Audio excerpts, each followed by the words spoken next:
എല്ലാ പ്രിയ സുഹൃത്തുക്കൾക്കും പുതിയ വീഡിയോയിലേക്ക് സ്വാഗതം. നമ്മൾ ഇന്നും രേണു സുധിയായിട്ടാണ് വന്നിരിക്കുന്നത്. രേണു സുധിയെ കൊണ്ട് വരാനുള്ള കാരണം എന്താണെന്ന് ചോദിച്ചു കഴിഞ്ഞാൽ, രേണു സുധി കുറച്ച് മിനിറ്റുകൾക്ക് മുമ്പ് ഇൻസ്റ്റാഗ്രാമിൽ ഒരു പോസ്റ്റ് ഇട്ടിട്ടുണ്ടായിരുന്നു.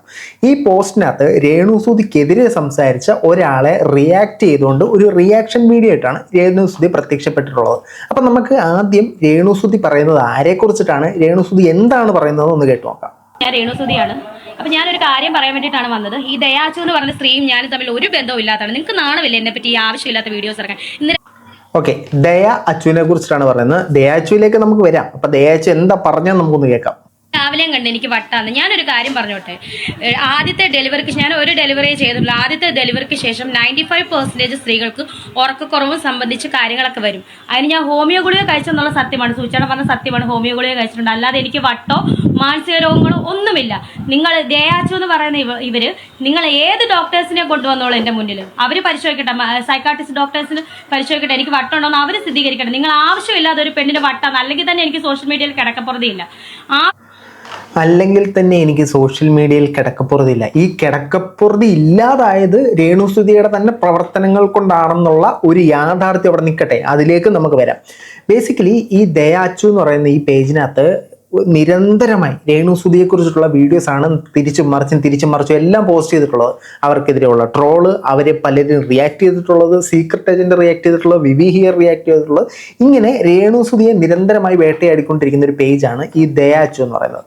അതോടൊപ്പം തന്നെ ഈ ദയാച്ചുവിൻ്റെ കമന്റ് ബോക്സുകൾ എടുത്ത് നോക്കിക്കഴിഞ്ഞാൽ പൊതുവെ രേണു സുധിയെക്കുറിച്ച് ഇടുമ്പോഴത്തേന് രേണു സുധി ഇഷ്ടമുള്ള സപ്പോർട്ട് ചെയ്യുന്ന കുറച്ച് ആളുകൾ വന്നിട്ട് നിനക്ക് ഈ പണി നിർത്തിക്കൂടേടാ, വേറെ വല്ല പണിക്കും പൊക്കൂടേടാ, രേണു സുധിയെ വെറുതെ വിട്ടുകൂടേടാ എന്നൊക്കെ ചോദിക്കും. പക്ഷേ ഇവരുടെ കമന്റ് ബോക്സിൽ മെജോറിറ്റി കമന്റുകളും അത് തന്നെയാണ്. ഇനി ഇവർക്ക് വട്ടാണ് എന്ന് പറഞ്ഞ ആ സാധനത്തിന്റെ സംഭവം എന്ന് പറഞ്ഞാൽ കൊല്ലം സുധി, അത് നമ്മൾ മുമ്പ് ഒരു വീഡിയോയിൽ ഇട്ടിട്ടുണ്ടായിരുന്നു, അത് നമ്മൾ ഇനി കാണിക്കാം. കൊല്ലം സുധി ഈ രേണു സുധിക്ക് മെന്റലി കുറച്ച് ഇഷ്യൂസ് ഉണ്ട്, ഈ പ്രഗ്നന്റ് ആയതിനു ശേഷം മരുന്ന് കഴിക്കുന്നുണ്ടെന്നൊക്കെ പറഞ്ഞിട്ടുണ്ടായിരുന്നു. അതിന്റെ എക്സ്പ്ലനേഷൻ ആണ് രേണു സുധി പറഞ്ഞത്. ബാക്കിയും കൂടെ കേൾക്കാം. ആവശ്യമില്ലാത്ത കാര്യങ്ങൾ നിങ്ങൾ കള്ളത്തരം പറയില്ല. എനിക്ക് വട്ടില്ലെന്ന് എനിക്കറിയാം. അതുപോലെ എൻ്റെ കുഞ്ഞ് ജനിച്ചു കഴിഞ്ഞിട്ട് ന്യൂമോണിയ കൂടിയിട്ട് ഞാനും അവനെ എന്നെ മാത്രമേ കയറ്റത്തുള്ളായിരുന്നു. സായിപ്പിൻ്റെ ആശുപത്രി ഒരു 7-8 ദിവസം കിടന്നതാണ്. ICUയിൽ എന്നെ മാത്രം. അന്ന് ഞാൻ കുഞ്ഞിനെ നോക്കിക്കൊണ്ട് ഉറക്കമില്ലായിരുന്നു. ഡെലിവറിക്ക് ശേഷം കുറച്ച് ദിവസത്തിന് ശേഷമാണ്. പ്രസവരക്ഷ ഒന്നും നേരജവ ചെയ്തില്ല. അതിനാണ് എനിക്ക് പ്രശ്നങ്ങൾ വന്നത്, ഉറക്കക്കുറവൊക്കെ വന്നത്. അല്ലെങ്കിൽ എനിക്ക് വട്ടുമില്ല, മാനസികമില്ല. മേലൽ ആവശ്യമില്ലാത്ത ഇടരുത്. വട്ടാന്ന് പറഞ്ഞിടല്ലേ. എനിക്കൊരു മാനസികമില്ല, വട്ടുമില്ല. ഓക്കെ, അതപ്പം നല്ല രീതിയിൽ അവരെ ട്രിഗർ ചെയ്തിട്ടുണ്ട്. ഇവർക്ക് വട്ടുമില്ല, യാതൊരു പ്രശ്നമില്ലെന്നാണ് അവർ പറഞ്ഞിരിക്കുന്നത്. അതിൻ്റെ അർത്ഥം ഈ പ്രശ്നങ്ങളൊന്നും ഇവർ ഭ്രാന്ത് പോലും ഉണ്ടാക്കുന്നതല്ല. ഇവർ സ്വന്തം മനസ്സോടെ വൈറലാകാൻ വേണ്ടി ഉണ്ടാക്കുന്ന പ്രക്രിയയാണ് നിങ്ങൾ ഈ കാണുന്നതൊക്കെ. ഇനി ഇതേ വിഷയത്തെക്കുറിച്ച് നമ്മുടെ ദാസേട്ടൻ കോഴിക്കോട് സംസാരിക്കുന്നുണ്ട്. കാരണം ഒരുപാട് ട്രോളുകളിൽ ദാസേട്ടൻ കോഴിക്കോടിനെ പിടിച്ചു വലിച്ച് അതിനകത്തിടുന്നുണ്ട്. ദാസേട്ടൻ കോഴിക്കോട് പറയുന്നത് കൂടെ നമുക്ക് നോക്കാം. നമസ്കാരം, ദാസേട്ടനാണ്. രേണു സുധീന്റെ ലാസ്റ്റ് വീഡിയോ കണ്ടിട്ടാണ് ഞാൻ ഈ വീഡിയോ ചെയ്യുന്നത്. ഒരു ദയ അച്ചു വളരെ കുറച്ച് കാലങ്ങളായിട്ട് വെറുതെ അനാവശ്യമായിട്ട് വീഡിയോസ് ചെയ്യുക, വെറുതെ ഒരാളെ പറ്റി മോശം അഭിപ്രായം പറയാം. കുറേ വീഡിയോസ് ഫേസ്ബുക്കിലും ഇൻസ്റ്റയിലൊക്കെ കണ്ടിട്ട് ഞാനതൊന്നും പ്രതികരിക്കാറില്ല. കാരണം നമ്മൾ കാരണം ഒരാൾ റീച്ച് ആവണ്ട, അതന്നെ കാരണം. പിന്നെ സ്ത്രീയാണ്, ഏറ്റവും കൂടുതൽ സ്ത്രീകളെ ബഹുമാനിക്കുന്ന ആളാണ് ചെങ്കള. ഞാൻ എത്രയോ സ്ത്രീകളുടെ വീഡിയോ ചെയ്തിട്ടുണ്ട്, എത്രയോ സിനിമാ നടന്മാർ ചെയ്തിട്ടുണ്ട് അല്ലേ, നായികമാരോട് സിനിമ ചെയ്തിട്ടില്ലേ. അവർ അക്കൗണ്ട് പോയി ഇവർ സംസാരിക്കും അനാവശ്യമായിട്ട്. അവരുടെ അക്കൗണ്ടിൽ പോയി സംസാരിക്കത്തില്ല. ഇപ്പൊ ഈ ദാസേട്ടൻ കോഴിക്കോട് രേണു സുധിയായിട്ടുള്ള അടുത്ത സൗഹൃദത്തെ വെച്ചിട്ടാണ് ദാസേട്ടൻ കോഴിക്കോട് ഇത്രയും സപ്പോർട്ട് ചെയ്ത് സംസാരിക്കുന്നത്. ഇതിനകത്ത് രേണു സുധിക്ക് ഇത്രയും നെഗറ്റീവ് ഉണ്ടാവാനുള്ള കാരണം രേണു സുധി തന്നെയാണ്. കാരണം രേണു സുധിയെ നെഗറ്റീവ് പറഞ്ഞ റീച്ച് ഉണ്ട് എന്നതിനോടൊപ്പം തന്നെ രേണു സുധി തന്നെ പറഞ്ഞിട്ടുണ്ട്, നെഗറ്റീവ് പറയുന്നത് എനിക്കങ്ങ് കുളിര് കോരും, പുളകം കൊള്ളും എന്നൊക്കെ പറഞ്ഞിട്ടുണ്ട്. അപ്പോൾ നെഗറ്റീവ് തായോ എന്ന് പറഞ്ഞ് രേണു സുധി ഒരുപാട് വാങ്ങിക്കൂട്ടിയിട്ടുണ്ട്. ഇതിന് മുൻകാലങ്ങളിൽ ഈ രേണു സുധിയെക്കുറിച്ച് ചെയ്ത വീഡിയോയിൽ ഞാൻ തന്നെ സംസാരിച്ചിട്ടുണ്ട്. നിങ്ങൾ ഈ നെഗറ്റീവ് എന്ന് പറഞ്ഞുകൊണ്ട് നിന്ന് കഴിഞ്ഞാൽ ഒരു പർട്ടിക്കുലർ പോയിന്റ് കഴിയുമ്പോഴത്തേനും അത് നിങ്ങൾക്ക് ഒരു പ്രശ്നമായിട്ട് മാറും എന്നുള്ളത്. ആ പ്രശ്നമാണ് നിങ്ങളിപ്പോൾ കണ്ടുകൊണ്ടിരിക്കുന്നത്. ഇവരെ ഒരു പ്രശ്നക്കാരിയായിട്ട് നമ്മുടെ സമൂഹത്തിൽ പല ആളുകളും മുദ്രകുത്തി കഴിഞ്ഞു. ഇവരെ സപ്പോർട്ട് ചെയ്യുന്ന, ഇഷ്ടപ്പെടുന്ന, സ്നേഹിക്കുന്ന ആളുകൾ ഒരു പക്ഷത്തുള്ളപ്പോൾ നമ്മളൊരു 100 ആളുകളെ എടുത്ത് നോക്കി കഴിഞ്ഞാൽ ഈ രേണു സുധിയെ സപ്പോർട്ട് ചെയ്യുന്ന 10 ആളുകളേ ഉള്ളൂ. ബാക്കി 90ഓളം ആളുകൾക്ക് രേണു സുധിനെ ഇഷ്ടമല്ലാത്തതിൻ്റെ കാരണം അവര് ഒരു ആൾ ജനങ്ങളിലേക്ക് സ്പ്രെഡ് ചെയ്ത് വിടുന്നതും എന്നെ വെറുക്കൂ, എന്നെ ഹെയ്റ്റ് ചെയ്യുക, ആ സാധനം തന്നെയാണ് അവർ വിടുന്നതും. അവർക്ക് നെഗറ്റീവ് പബ്ലിസിറ്റി കിട്ടാൻ വേണ്ടിയിട്ട് അവർ ഒരുപാട് കാട്ടായങ്ങൾ കാട്ടുന്നതുമുണ്ട്. For the kind information of Dasettan Kozhikode. Videos ഒരാളെ മോശം പ്രതികരിക്കുക, പക്ഷേ എന്താ പറയുക, എനിക്ക് അവരോട് സ്നേഹം മാത്രമേ ഉള്ളൂ. നന്നായി വരട്ടെ, ഒരു ബുദ്ധിമുട്ട്. പക്ഷേ എന്നെ ഇഷ്ടപ്പെടുന്ന കുറേ ചങ്കൾ എൻ്റെ കൂടെ ഉണ്ട്, കുറേ ചങ്കൾ എന്നെ ഇഷ്ടപ്പെടുന്നുണ്ട്. ദാസേട്ടൻ കോഴിക്കോട് വന്ന വഴി ഒരിക്കലും മറക്കുന്ന ആളല്ല. എന്നെ ഇഷ്ടപ്പെടുന്ന കുറേ ചങ്കളുണ്ട്. അവർ ഓക്കെ, ദാസേട്ടൻ കോഴിക്കോട് ഭയങ്കരമായിട്ട് സൂചിപ്പിക്കുകയാണ്. ഇതിനകത്ത് ദാസേട്ടൻ കോഴിക്കോടിന് കൊള്ളാനുള്ള കാരണം ഇപ്പൊ പലയിടങ്ങളിലായിട്ട് ദാസേട്ടനും രേണുസുതിയും അടിച്ച് പിരിഞ്ച് മാലു ചകട എന്നൊക്കെ ഉള്ള രീതി പറയുന്നുണ്ട്. അതുകൊണ്ടാണ് ദാസേട്ടൻ കോഴിക്കോട് ഇതിനകത്ത് കയറി തല വെച്ചാനുണ്ടായ കാരണവും നമുക്ക് തോന്നുന്നു. ഇനി നമുക്ക് ദയാച്ചുവിലേക്ക് വരാം.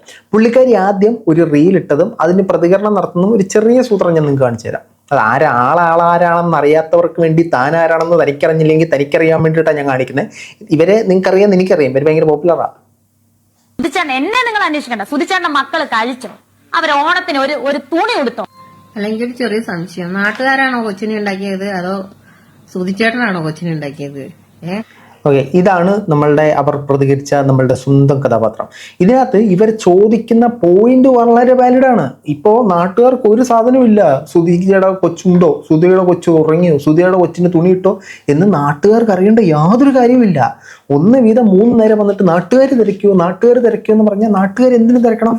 നിങ്ങളുടെ കുറ്റം പറയുന്നത് എന്തുകൊണ്ടാണ്? നിങ്ങൾ അതികഠിനമായിട്ട് സോഷ്യൽ മീഡിയയിൽ വെറുപ്പിക്കുന്നതുകൊണ്ടാണ് നിങ്ങളുടെ കുറ്റം പറയുന്നത്. നിങ്ങൾ സോഷ്യൽ മീഡിയയിലേക്ക് വന്നതിന് മുൻപുള്ള കാലഘട്ടങ്ങളിൽ നിങ്ങളെ ആരെങ്കിലും വേട്ടയാടിയിട്ടുണ്ടോ? ഇല്ലല്ലോ. അപ്പോൾ സോഷ്യൽ മീഡിയയിൽ വന്നതിന് ശേഷവും നിങ്ങൾക്ക് പ്രശ്നമൊന്നും ഉണ്ടായിരുന്നില്ല. നിങ്ങൾ ചെയ്ത പ്രക്രിയ അതിനുശേഷം ഒരു സ്ഥാനത്ത് വൈറലായപ്പോഴത്തേന് നിങ്ങളത് നെഗറ്റീവ് വന്നോട്ടെ ആ ഒരു സെറ്റപ്പ് നിങ്ങൾ എടുത്തതാണ് കാരണം. നമുക്ക് ദയാച്ചു പറയുന്നത് ബാക്കിയേക്കാം. എന്നിട്ടും പുള്ളിക്കാരൻ പോയി എന്ന് പറഞ്ഞപ്പോ ആ സങ്കടം കണ്ട് നാട്ടുകാരെല്ലാരും കൂടി ചേർന്ന് ഒരു വീട് വെച്ചു കൊടുത്തു. ഫുള്ള് ചെലവ് നോക്കാൻ നാട്ടുകാരല്ലല്ലോ ഉണ്ടാക്കിയത് കൊച്ചുങ്ങളെ, സുധിച്ചേട്ടനല്ലേ ഉണ്ടാക്കിയത്. അത് പോയി കഷ്ടപ്പെടണം, ബുദ്ധിമുട്ടണം. അവനവന്റെ മക്കളെ നോക്കാൻ അവനവനെ ഉണ്ടാവുകയുള്ളൂ. എന്നിട്ടും കുറെയൊക്കെ ആൾക്കാർ നാട്ടുകാർ ഹെൽപ്പ് ചെയ്തില്ല. അതിനെല്ലാവരും വയറ് നിറച്ച് കേട്ടോളി. ഇവര് പറയുന്ന പോയിന്റ് വളരെ കറക്റ്റ് ആട്ടോ. ഇത് വീട് വെച്ചു കൊടുത്തത് അവർ സ്വന്തമായിട്ട് വെച്ച വീടല്ല, ഒരു അച്ഛൻ സ്ഥലം കൊടുത്ത് അങ്ങനെ പണിത വീടാണ്.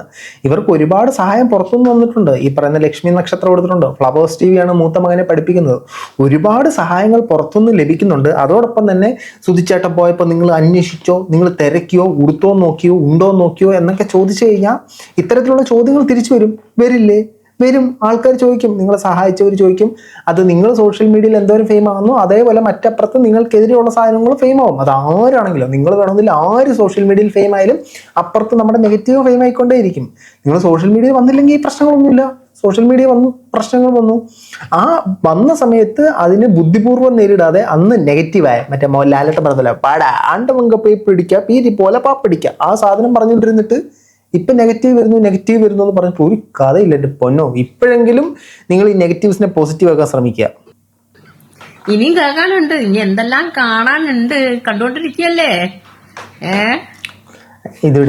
ഇവര് രേണുസുതിയെ കുറെ കുറ്റം പറയുന്നതാണ്. ഇനി ഞാൻ എൻ്റെ വ്യക്തിപരമായ കുറച്ച് കാര്യങ്ങളിലേക്ക് വരുവാണെങ്കിൽ, ഈ ദയാച്ചുവിൻ്റെ പേജ്, ഇൻസ്റ്റാഗ്രാം പേജ് നമ്മൾ കയറി നോക്കിക്കഴിഞ്ഞാൽ ഒരുപാട് ഈ രേണുസുതിനെ ഇൻസൾട്ട് ചെയ്യുന്ന തരത്തിലുള്ള പോസ്റ്റുകളുണ്ട്. ഫോട്ടോസ് ആയാലും ബോഡി ഷെയ്മിങ് ചെയ്യുന്നതായാലും ഒരുപാട് പോസ്റ്റുകൾ കിടപ്പുണ്ട്. അപ്പോൾ വ്യക്തിപരമായി ഒരാളുടെ സൗന്ദര്യത്തെയോ അയാളുടെ രൂപത്തെയോ അയാളുടെ പോരായ്മകളെയോ കളിയാക്കാതിരിക്കുക. അയാൾ ചെയ്യുന്ന പ്രവർത്തനങ്ങളിൽ അല്ലെങ്കിൽ അയാൾ ചെയ്ത പ്രവൃത്തിയിൽ എന്തെങ്കിലും നമുക്ക് യോജിക്കാൻ പറ്റാത്ത പോയിന്റ്സ് ഉണ്ടെങ്കിൽ അത് തീർച്ചയായിട്ടും നമുക്ക് പറയാം. പക്ഷെ അവരെ ബോഡി ഷേമിങ് ചെയ്യുന്നതിനോടൊന്നും ഞാൻ ഒരിക്കലും യോജിക്കുന്നില്ല. അത്തരത്തിൽ ഒരുപാട് കാര്യങ്ങൾ ഇവരുടെ ഇൻസ്റ്റാഗ്രാം പേജിൽ കാണാൻ സാധിച്ചു. ഇനി പൊതുവെ നമ്മൾ രേണുസുതി, ഷാജിദ അങ്ങനെ കുറച്ച് ആളുകളെ കുറിച്ച് ചെയ്യുമ്പോഴത്തേനും സ്ഥിരമായിട്ട് വരുന്നൊരു കമൻ്റാണ് മതി, നിർത്ത്, വെറുത്തു, മടുത്തു എന്നൊക്കെ പറഞ്ഞിട്ട്. പക്ഷേ നിങ്ങൾ നോക്കിയാൽ മതി, ഏത് ക്രിയേറ്ററിനെ കയറി നോക്കിയാലും മതി, റിയാക്ഷൻ വീഡിയോസ് ചെയ്യുന്ന ആരെ എവിടെ കയറി നോക്കിയോ, ഈ രേണുസുതി, ഷാജിദ ഇവർക്കൊക്കെ വ്യൂസ് ഉണ്ട്. ഇവർക്കെതിരെ സംസാരിച്ചു കഴിഞ്ഞാൽ വ്യൂസ് ഉണ്ട്. എതിരെ സംസാരിക്കാനുള്ള കാരണങ്ങൾ ഇവരുണ്ടാക്കുന്നതുകൊണ്ട്. സോ അത് അവർ വീണ്ടും ചെയ്തുകൊണ്ടിരിക്കും. അപ്പം എൻ്റെ ചാനൽ തന്നെ നിങ്ങളൊരു പ്രീവിയസ് കുറച്ച് ദിവസത്തേക്ക് എടുത്ത് നോക്കൂ. ഷാജിദയെ കുറിച്ച് പറഞ്ഞാൽ എനിക്ക് വ്യൂസ് ഉണ്ട്, രേണുസുദീനെ കുറിച്ച് പറഞ്ഞാൽ എനിക്ക് വ്യൂസ് ഉണ്ട്. പക്ഷേ അവരെ മാത്രം ചെയ്ത് ജീവിക്കുക എന്നൊരു സാധനം ഞാൻ ചെയ്തിട്ടില്ല, ഞാൻ ചെയ്യത്തുമില്ല. എന്തെങ്കിലും പ്രശ്നം ഉണ്ടെങ്കിൽ അല്ലെങ്കിൽ എനിക്ക് സംസാരിക്കണമെന്ന് തോന്നുന്ന വിഷയങ്ങളിൽ മാത്രമേ ഞാൻ സംസാരിക്കൂ. പക്ഷേ എല്ലാ റിയാക്ഷൻ ചെയ്യുന്ന ആളുകളും അല്ലെങ്കിൽ എല്ലാവരും അങ്ങനെ ആവണമെന്നില്ല. രേണുസുതിയെ പറഞ്ഞ റീച്ചുണ്ട്, രേണുസുതി.